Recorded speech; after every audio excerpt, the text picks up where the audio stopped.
Hello student, आप देख रहे हैं बायो मंत्र। हमारा जो आज का टॉपिक है ये बीएससी सेकंड सेमेस्टर जो according to UP NEP syllabus के अनुसार है। तो स्टूडेंट की काफ़ी डिमांड थी कि सर थोड़ा सिलेबस के बारे में डिस्कस कर दीजिए। यस, कौन सा ऐसा सिलेबस है, क्योंकि जो ये एग्ज़ाम कंडक्ट हो रहे हैं वो एमसीक्यू माध्यम से हो रहे हैं, जैसा कि कम्पिटिटिव एग्ज़ाम में पूछा जाता है।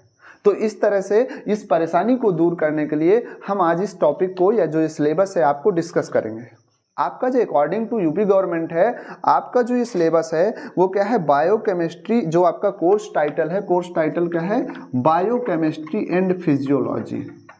क्या है आपका course title, biochemistry and physiology. Biochemistry and physiology. तो बायोकेमिस्ट्री क्या होती है, फिजियोलॉजी क्या होती है, इसके बारे में थोड़ा समझेंगे। क्योंकि जो ये कंटेंट है काफ़ी ज़्यादा है और आपके पास टाइम बहुत कम है। ये जो टॉपिक हैं ये कॉम्पिटिटिव एग्जाम की दृष्टि से भी काफ़ी इंपॉर्टेंट है, क्योंकि ये जो एग्जाम हेल्ड हो रहा है एमसीक्यू पैटर्न में हो रहा है। तो कहीं ना कहीं ब्रीफ डिस्क्रिप्शन इससे आपको सिलेबस का देखने को मिलेगा। और अपने आप में जो बायोकेमिस्ट्री है या फिजियोलॉजी पोर्शन है वो जूलॉजी का एक इंटरेस्टिंग और इम्पॉर्टेंट टॉपिक है, जिसमें आपके बहुत सारे एमसीक्यू एंजाइम से, हार्मोन्स से, कार्बोहाइड्रेट, लिपिड, फैट मेटाबॉलिज्म से लिपिड, फैट और प्रोटीन मेटाबॉलिज्म से देखने को मिलते हैं। तो इसलिए इसको ध्यान से देखिएगा। जो आपको इसमें यूनिट में डिवीजन किया गया है या यूनिट वाइज समझेंगे तो जो पहली यूनिट है आपकी सिलेबस की, उस यूनिट का क्या नाम है, structure and function of biomolecule. क्या नाम है, structure and function of biomolecule.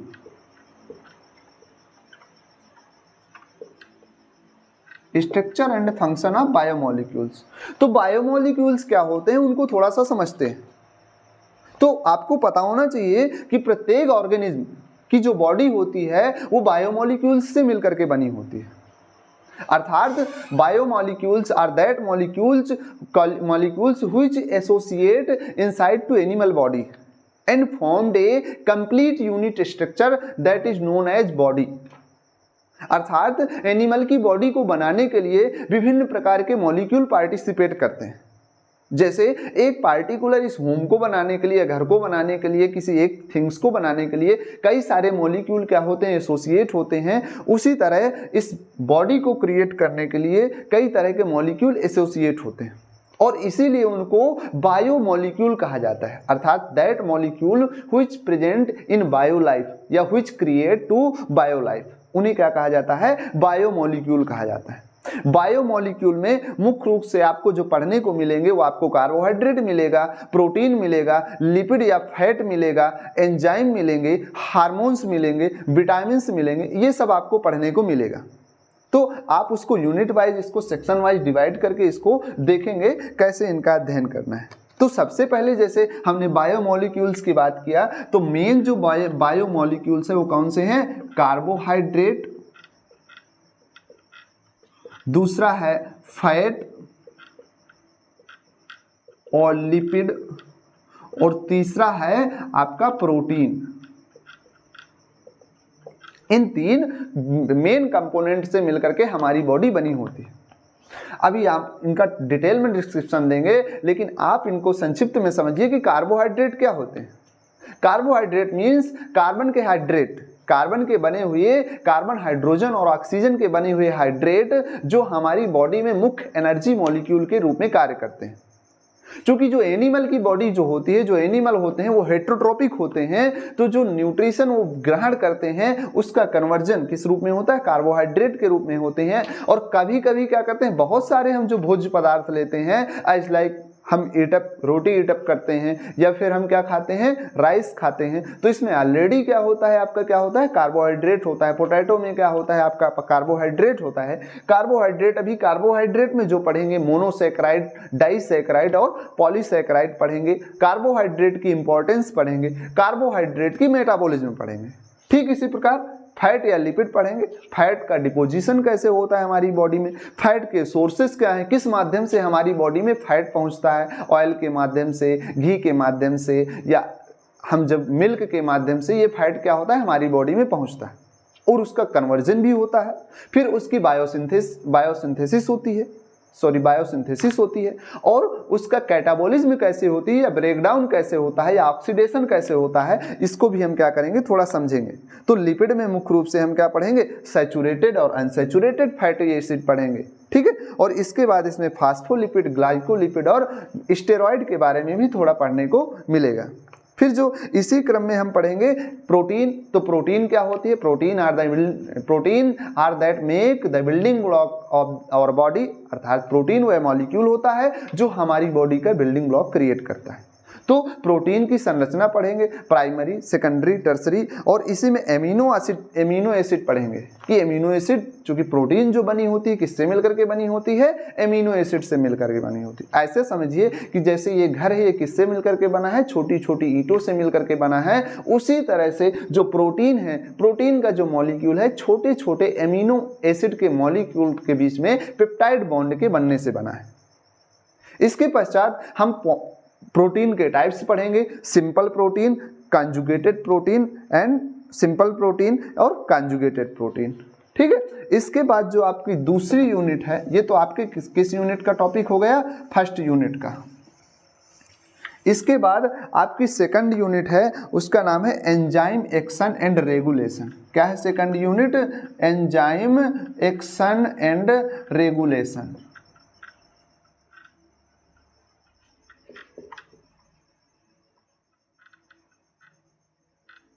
तो एंजाइम क्या होते हैं, वो किस तरह से कार्य करते हैं, किस तरह से हमारी मेटाबॉलिक क्रियाओं को रेगुलेट करते हैं, इसके बारे में भी समझेंगे। तो एंजाइम आपको पता होना चाहिए कि enzyme are that a types of biomolecule which easier to our body reaction or if control to our body reaction escalate the rate of reaction। अगर हम केमिस्ट्री की भाषा में समझे या सामान्य भाषा में समझे तो एंजाइम क्या होते हैं, एक प्रकार के कैटालिस्ट होते हैं, कैटालिस्ट होते हैं। चूंकि ये हम किस में पढ़ रहे हैं, बायोलॉजी में पढ़ रहे हैं, तो यहाँ पर क्या होते हैं, उन्हें बायो कैटालिस्ट कहा जाता है, अर्थात ऐसे कैटालिस्ट जो किसी ऑर्गेनिज्म की क्या करते हैं, एक्टिविटीज को या रेट ऑफ रिएक्शन को इंक्रीज कर देते हैं। फिर इनका नॉमेनक्लेचर पढ़ेंगे, कैसे एंजाइम का नॉमेनक्लेचर किया गया है, क्लासिफिकेशन किया गया है, एंजाइम के कौन कौन से मॉडल दिए गए, आइसो एंजाइम क्या है, होलो एंजाइम क्या है, को एंजाइम क्या है, कैसे किसी जो कर्व बनता है एंजाइम की रेट ऑफ रिएक्शन, कैसे रेट ऑफ रिएक्शन को प्रभावित करते हैं, कैसे ये काइनेटिक्स को क्या करते हैं, प्रभावित करते हैं, उसको देखेंगे, ठीक है। फिर इसके बाद थर्ड टॉपिक है, वो है आपका जो थर्ड यूनिट है वो है metabolism of carbohydrate and lipid.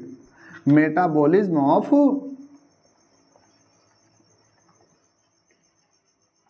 Carbohydrate and lipid.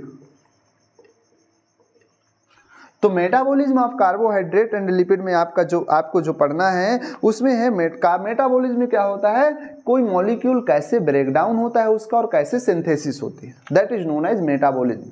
अर्थात metabolism is formed of the sum of catabolism and the sum of anabolism, that is known as metabolism, अर्थात इसको मेटाबॉलिज्म कहा जाता है। तो कार्बोहाइड्रेट कैसे हमारे शरीर में ग्लूकोज से ग्लाइकोजन का क्या होता है, कन्वर्सेशन होता है या ग्लूकोनियोजेनेसिस होती है, फिर ग्लाइकोलिसिस कैसे हमारी बॉडी में क्या होता है, ग्लूकोज का क्या होता है, ब्रेकडाउन कैसे होता है, Krebs cycle, glycolysis, Krebs cycle acetyl coenzyme A के माध्यम से एटीपी का निर्माण कैसे होता है, इन सब स्टेप को हमें पढ़ना है। इसी में हमें क्या पढ़ना है, ग्लाइकोजेनेसिस पढ़ना है। फिर लिपिड की सिंथेसिस कैसे होती है उसको पढ़ना है, ये लिपिड के सिंथेसिस के बारे में पढ़ना है। अभी ये ब्रीफ डिस्क्रिप्शन है इनका, जो हम डिटेल आपको प्रोवाइड कराएंगे। थोड़ा सा आपको एक इंसेंस पता चलना चाहिए कि आपके सिलेबस में है क्या, चूँकि आपके पास टाइम क्या है, बहुत कम है, और इस बात का आपको विशेष ध्यान रखना है, ठीक है। इसके बाद लिपिड का बीटा ऑक्सीडेशन, लिपिड का ब्रेकडाउन कैसे होता है, इसी यूनिट में आप पढ़ेंगे। और फैटी एसिड का क्या होता है, ऑक्सीडेशन कैसे होता है, इसको समझेंगे। नेक्स्ट जो टॉपिक है आपका चौथी जो यूनिट है वो है metabolism of protein. Metabolism of protein,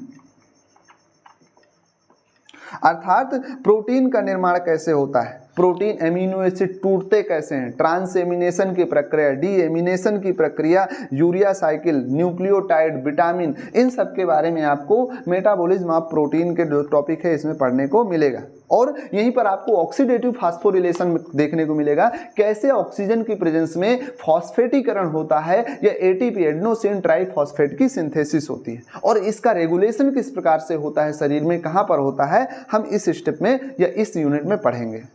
ठीक है, जो नेक्स्ट यूनिट है आपकी डाइजेशन एंड रेस्पायरेशन,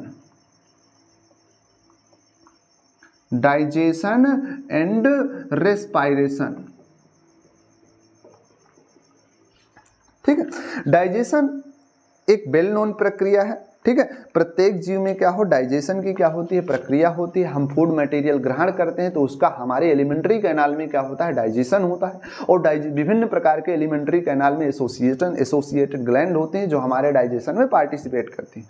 तो हमें डाइजेस्टिव सिस्टम पढ़ना है, गैस्ट्रो इंटेस्टाइनल ट्रैक्ट के बारे में पढ़ना है, कौन कौन से ऑर्गन क्या है डाइजेस्टिव सिस्टम में एसोसिएट हैं उनके बारे में भी पढ़ना है। इसके बाद हमें जो पढ़ना है, इसके बाद carbohydrate, lipid, protein, water, mineral, इन सब के एब्जॉर्प्शन के बारे में पढ़ना है, कहाँ पर इनका क्या होता है, न्यूट्रिटिव मटेरियल जो हम डाइजेस्ट करते हैं उनका एब्जॉर्प्शन कहाँ होता है।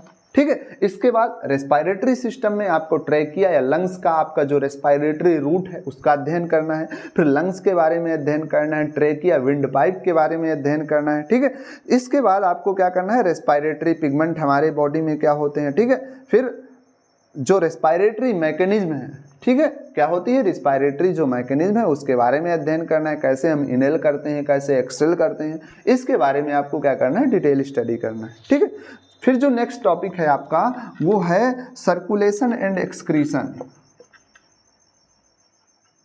सर्कुलेशन एंड एक्सक्रीशन,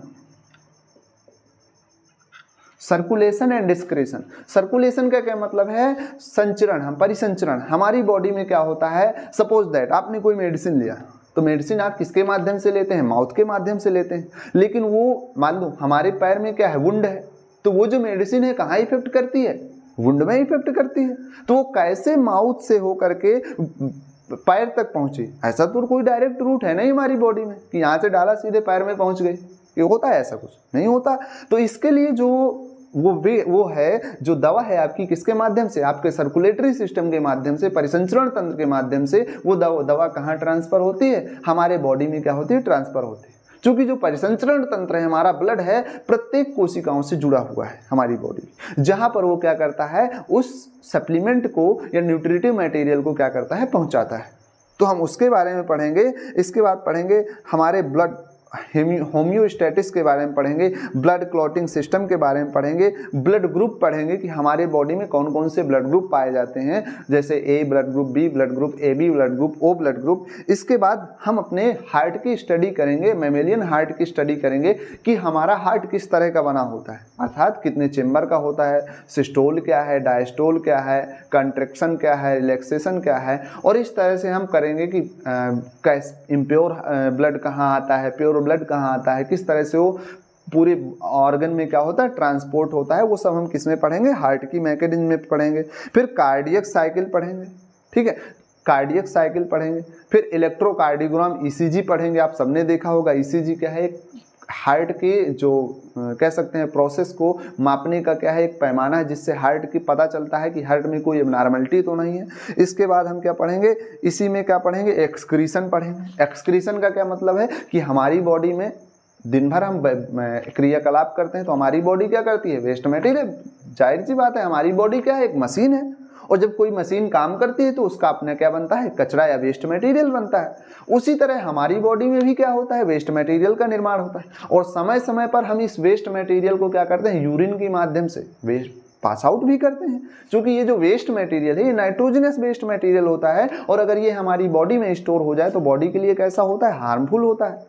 तो हम इस वेस्ट मटेरियल को यूरिया या यूरिन के रूप में बॉडी से समय समय पर पास आउट करते रहते हैं। तो कैसे यूरिन का निर्माण होता है, कहाँ पर यूरिन को आइसोलेट किया जाता है या छाना जाता है, फिर उसको कैसे एक्सक्रीट किया जाता है, हम इन सबको किस में पढ़ेंगे, एक्सक्रीशन में पढ़ेंगे।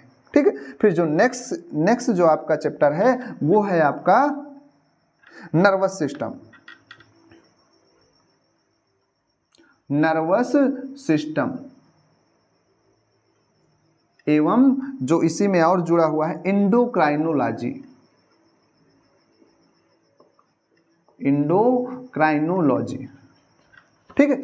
नर्वस सिस्टम और एंडोक्राइनोलॉजी में आपको किसमें पढ़ना है, नर्वस सिस्टम के तंत्र, आपको किस तंत्रिका तंत्र के बारे में। अब तंत्रिका तंत्र क्या होता है, हमारा जो शरीर का सूचना तंत्र है, क्या है, इंफॉर्मेटिव सिस्टम है, वो किसके द्वारा होता है, कंट्रोल होता है नर्वस सिस्टम के द्वारा। हमारे बॉडी में नर्व सेल का जाल पाया जाता है। ऐसा समझ सकते हैं, सपोज दैट आप रास्ते में चले जा रहे हैं, आपको अचानक कांटा चुभ गया, होता है ऐसा। तो कांटा जब चुभता है तो आप विद इन सेकंड के कुछ हिस्से में ही क्या करते हैं, आपका पैर तुरंत हट जाता है। अब आप सोचिए कि ये सूचना पैर से ब्रेन तक कैसे गई और ब्रेन ने उतने ही समय में रिस्पॉन्स कर दिया, आपने पैर हटा लिया। तो ये जो मैकेनिज्म पूरी कंट्रोल होती है वो किसके द्वारा कंट्रोल होती है, नर्वस सिस्टम के द्वारा में कंट्रोल होती है। और उसमें कौन सी कोशिकाएं पाई जाती हैं, नर्व सेल पाई जाती हैं। अभी हम न्यूरॉन के बारे में या नर्व सेल के बारे में बताएंगे, कैसे एक नर्व सेल दूसरी नर्व सेल से जुड़ती है और कौन सी प्रक्रिया होती है वहाँ, सिनेप्सिस की प्रक्रिया, सिनेप्स होता है तो हम सिनेप्स के बारे में बताएंगे। कौन कौन से केमिकल सिनेप्स की प्रक्रिया में एसोसिएट होते हैं उसके बारे में बताएंगे। न्यूरोमस्कुलर जंक्शन या न्यूरोट्रांसमीटर के बारे में भी आपको क्या करेंगे, बताएंगे। इसके बाद एंडोक्राइन ग्लैंड, एंडोक्राइन ग्लैंड का मतलब हमारे बॉडी में कुछ ऐसी ग्लैंड होती हैं जो बॉडी में डायरेक्ट सिक्रीशन अपना कहाँ छोड़ती हैं, ब्लड में छोड़ती हैं, उन्हें क्या बोलते हैं, एंडोक्राइन ग्लैंड बोलते हैं। जैसे हमारी पिट्यूटरी ग्लैंड हो गई, हाइपोथैलेमस हो गई, थायराइड हो गई, पैराथायराइड हो गई, एड्रीनल ग्लैंड हो गई। ये ग्लैंड क्या करती हैं, अपना जो केमिकल सिक्रीशन या हार्मोन्स का सिक्रीशन है डायरेक्ट ब्लड में करती हैं, तो इन्हें एंडोक्राइन ग्लैंड कहा जाता है। तो इन ग्लैंड के बारे में और इनसे निकलने वाले हार्मोन के बारे में भी क्या करेंगे, हम पढ़ेंगे इस चैप्टर में, ठीक है। अब जो आपका लास्ट चैप्टर है वो क्या है, मस्कुलर सिस्टम। कौन सा सिस्टम, मस्कुलर सिस्टम। तो मसल्स क्या होते हैं, अगर आप बॉडी बिल्डिंग में इंटरेस्ट रखते हैं तो आपको ज़रूर पता होगा, या आपको सब सीधी सी बात है, आपकी जो बॉडी में क्या पाई जाती हैं, जो बॉडी आपकी होती है वो किससे मिलकर के बनी होती है, मस्कुलर टिश्यू से मिलकर के बनी होती है। किससे मिलकर के बनी होती है, मस्कुलर टिश्यू से मिलकर के बनी होती है। तो आपकी बॉडी में कई प्रकार की मसल्स पाई जाती हैं, ठीक है, कई तरह की मसल्स पाई जाती हैं, जैसे ऐच्छिक पेशी, अनैच्छिक पेशी, हृदय पेशी। और ये मसल्स क्या करती हैं, अलग अलग पार्ट में, बॉडी पार्ट में पाई जाती हैं। तो उनके बारे में भी पढ़ेंगे कि डिफरेंट प्रकार की कैसी मसल्स हैं। स्केलेटन मसल्स हैं, स्केलेटन का निर्माण करती हैं। फिर मॉलिक्यूलर केमिकल संरचना कैसी है। फिर मसल्स कंट्रैक्शन क्या है, मेन इंपॉर्टेंट है आपका मसल्स कंट्रैक्शन और रिलैक्सेशन की मैकेनिज्म। अर्थात हम ये हैंड बार बार फोल्ड कर रहे हैं, फैला रहे हैं, फोल्ड कर रहे हैं, फैला रहे हैं, तो ये प्रक्रिया क्या है, ये हमारे मसल्स के द्वारा रेगुलेट होती है, स्केलेटल सिस्टम के द्वारा कंट्रोल होती है, जिसे मसल्स कंट्रैक्शन और रिलैक्सेशन कहते हैं। और हम इस मैकेनिज्म को डिटेल में समझेंगे। मैं आशा करता हूं कि आपको ये वीडियो पसंद आया होगा। ये आपका जो टॉपिक है वो यूनिवर्सिटी के जो यूनिफाइड सिलेबस है यूपी गवर्नमेंट का, उसके अनुसार है। तो आप चूँकि ये एमसीक्यू पैटर्न में हो रहा है तो ये आपके लिए इम्पॉर्टेंट है, कॉम्पिटिटिव बेस से भी क्या है, काफ़ी ज़्यादा इम्पॉर्टेंट है, इसलिए आप इसको ज़रूर देखिए, ठीक है। ये जो चैनल है हमारा बायोमंत्र, इसको आप सब्सक्राइब करें, शेयर करें और बेल आइकन को हिट करें। धन्यवाद।